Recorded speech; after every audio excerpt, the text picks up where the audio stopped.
Cependant, j'avais repris le service de poste en rentrant le 21 au matin.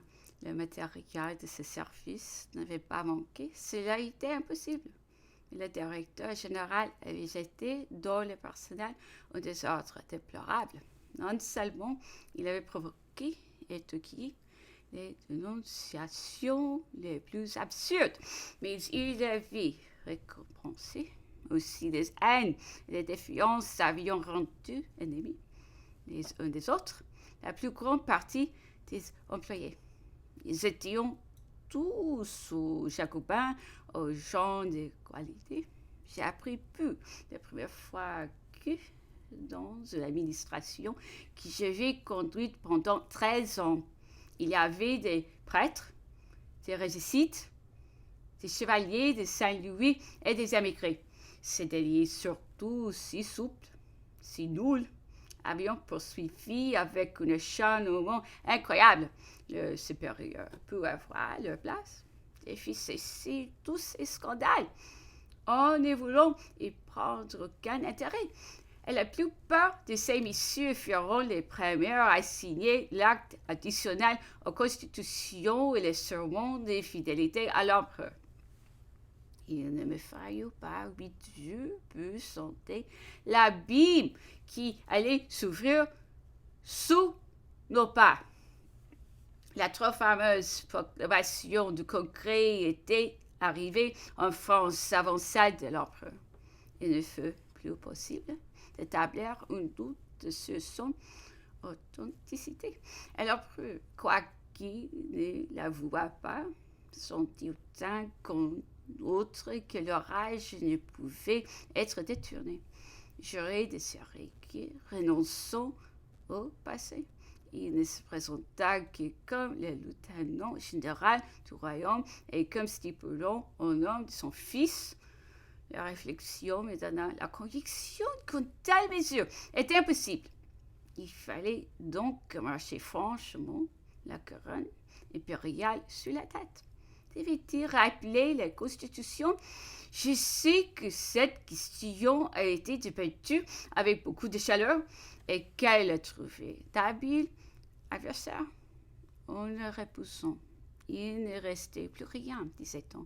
Et puis alors, la grande faute du règne de Napoléon, c'est ce défaut d'ensemble, cette absence de toute loi, si vivement réclamée par les anciens amis de la liberté, qui avaient tout perdu et qui empoisonnaient encore les présents. Il est déplorable cependant qu'on ait voulu les conserver, puisqu'il fallait donner une constitution nouvelle à quoi surveillant tous ces édits, 100 fois plus dangereux que les ordonnances du roi. C'était un homme de l'indépendance qu'il fallait parler.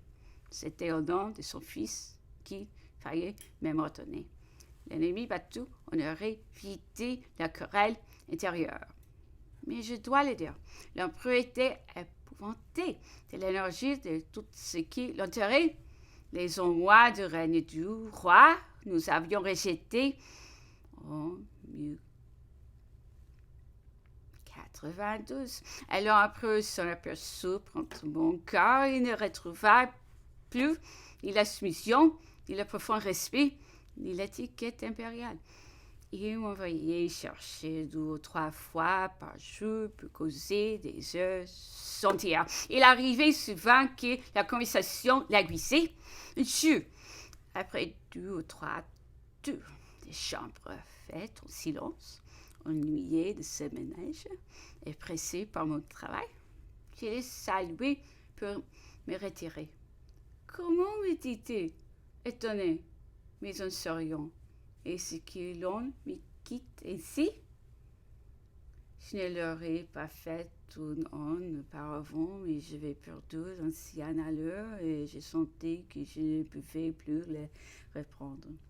Dans une de ces conversations qui avait pour sujet l'esprit de liberté qui s'exprimait partout avec une si grande énergie, il me dit avec le ton d'une question: tout cela dura 12 ou 3 ans, que votre majesté n'en croit rien, lui dis-je. Tout cela durera toujours. il ne fut pas longtemps à s'en convaincre lui-même. Elle a vu, lui, on échappa plus d'une fois, mais je ne doute pas. S'il eût vaincu l'ennemi et reconquis la paix, sa puissance aurait été grande dans le trouble intérieur. Et les alliés ont fait preuve de peu de lumière. On ne la laissant pas tranquille. Je ne sais pas quelle concession il aurait faite, mais je sais bien toutes celles que la nation lui aurait demandées, et je doute qu'il ne se fût pas d'écouter de régner, quand il n'aurait pu. C'était qu'un roi constitutionnel, à la manière des patriotes. Il se soumettait cependant admirablement bien à sa position, en apparence du moins. Aucune époque de sa vie je ne lui fis une calme plus imperturbable.